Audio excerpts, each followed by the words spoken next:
En los compresores de cilindrada variable se produce una adaptación del caudal bombeado a las necesidades del sistema en función de la carga solicitada y condiciones de funcionamiento. En el caso que nos ocupa, esta variación se lleva a cabo alterando la posición angular de la leva con respecto al eje de giro del compresor y con ella el plato oscilante. En el compresor encontramos tres presiones diferentes. Baja presión, presente en el circuito de aspiración. Alta presión, presente en el circuito de impulsión. Presión interna en el cuerpo del compresor, procedente del circuito de alta presión y consecuencia de las fugas de los cilindros al comprimir el gas y mediante paso calibrado desde el circuito de alta presión, en nuestro caso a través de unas ranuras predeterminadas en las camisas de los cilindros.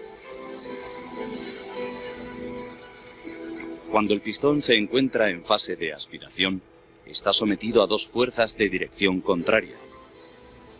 Una consecuencia de la presión en el circuito de baja presión, que empuja al pistón hacia PMI, punto muerto inferior.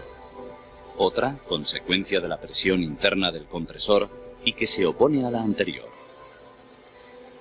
Cuando se produce una diferencia de presiones determinada, entre la presión interna del compresor y la correspondiente al circuito de baja presión, en la cual la primera será superior a la segunda siempre, el plato oscilante adopta un ángulo de inclinación que determina la carrera de los pistones del compresor.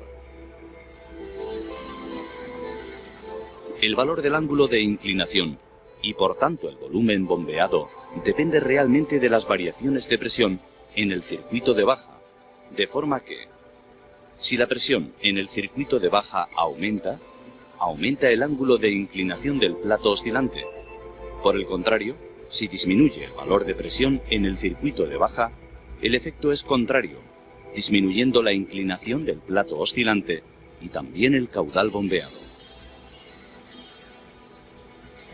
La posición de cese de bombeo, perpendicular al eje de giro, no es alcanzada nunca por el plato oscilante, puesto que esto supone la reducción considerable del valor de presión en el circuito de alta, y con ella una reducción proporcional en el valor de presión interna del compresor que depende de él.